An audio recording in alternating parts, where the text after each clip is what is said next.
What's good, everybody? Now, originally, look, I thought March was going to be a dry month, but it's actually some heat, and I'm getting more and more heat coming in to my radar. And today we're going to be talking about a sneaker politics collab with ASICS. And the crazy thing is, I live in Dallas, so I go to sneaker politics very frequently. And one of the guys there, he told me about these a long time ago, to the point where I forgot about them. And he said that he'd been looked at them and he said, they hard. And I said, man, let me see what they look like. He said, I can't even show you, bruh. He said, but just know, I know you gonna rock with them. And he was 100% right.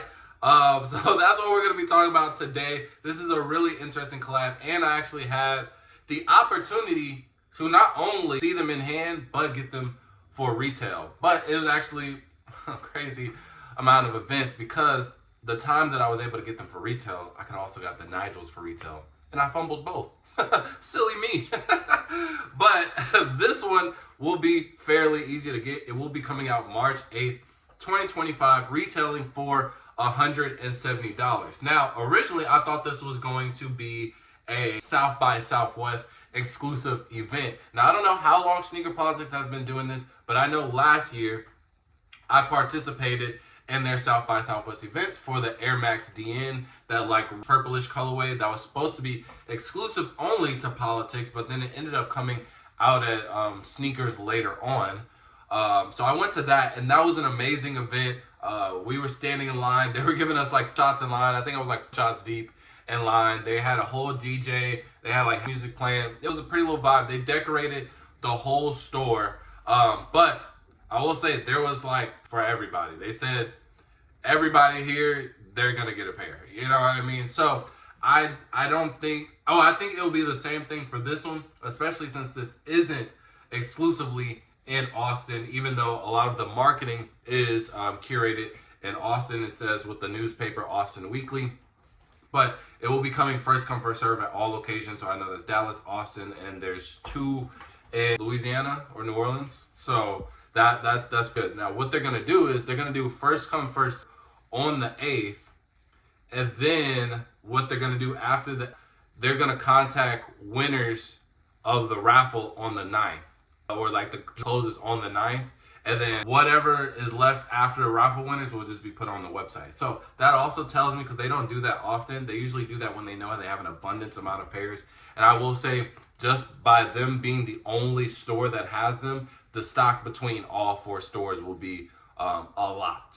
Especially since this isn't a really like hype shoe. I know a lot of people are focused on the cool grays and the Nigels and the SBs.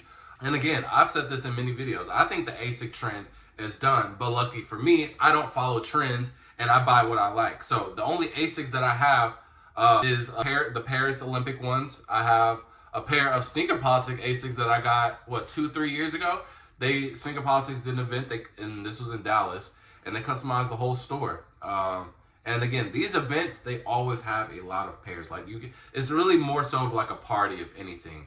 So you can literally go in there like in the middle of the day, get a pair, take a shot, and leave.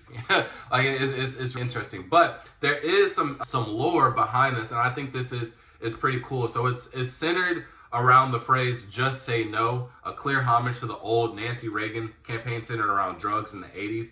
And then in the newspaper, in the photo, the article essentially boils down to how we as fans can say no to buying sneakers. And I think that's at the point that we are in right now with sneakers. I think that's an amazing message to have. Not blindly following the trends or hype around a particular model helps protect our styles and values, making us all more responsible sneaker consumers. And I think that line of text right there just goes like so levels, right? Because I feel like now that we're in this TikTok era, people like lost like they for real, like before could just like, at least for me, when I was in high school, I was like 2015. But obviously, through 2016, 2017, etc. And I feel like this time was where like everybody was experimenting, and we had like the Uzis. They had them coming out the Cardis, and so a lot of people were just experimenting with their fashion. And it was kind of being grouped, but it's like, okay, but that's for that group, or they so hard that it's universal. But me personally, and it wasn't like more of a division. It was just more like that's their style. I got my own style, and we are both good in our own lane. But now that we're in like this era, it's whatever TikTok makes trendy that we're gonna buy. And that's why I said ASICS.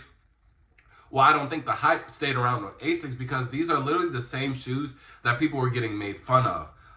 But the thing with New Balance and like Saucony, they're making new models and new colorways and innovating with newer like, ambassadors. Like we got Fresh Goods, we got J Tips. There's literally nobody for ASICS, so it's not even like we have a sponsor for them. So that's why me personally, I buy what I like. I like this ASIC colorway. I love a red and gold shoe. I don't even think there are too many red and gold shoes that are just not like impossible to get at this point in time. And I've always wanted a red and gold shoe, and this one is perfect. And with me, my beaters, bro, I beat them to death. So I need to like get back to the mode where it's like I still have fresh kicks, but I have some where I can, a little bit, but being stylish. So I think I love this ASIC for that purpose only. Now for resale, I don't really think they're gonna resell, to be honest. Especially again with the ASICS trend kind of dying. I don't think this is a shoe that everybody's gonna look for like from to come. And then it's gonna be overshadowed by the Nigels, the Cool Grays, the S. So I don't. It's just retail. I think it's gonna be fairly easy to get. If anything, 20 on top, if that. Might have to do that, to be honest. But I really do enjoy the message, the concept behind the shoe. Love the colorway. I will say though, I saw it in hand. It just comes with a regular ASICS box. I don't even think ASICS does anything creative with their box because again, they are literally the same brand that they were years ago that people were making fun of. And they just haven't like really like that. Like obviously they got collabs here and there, cool.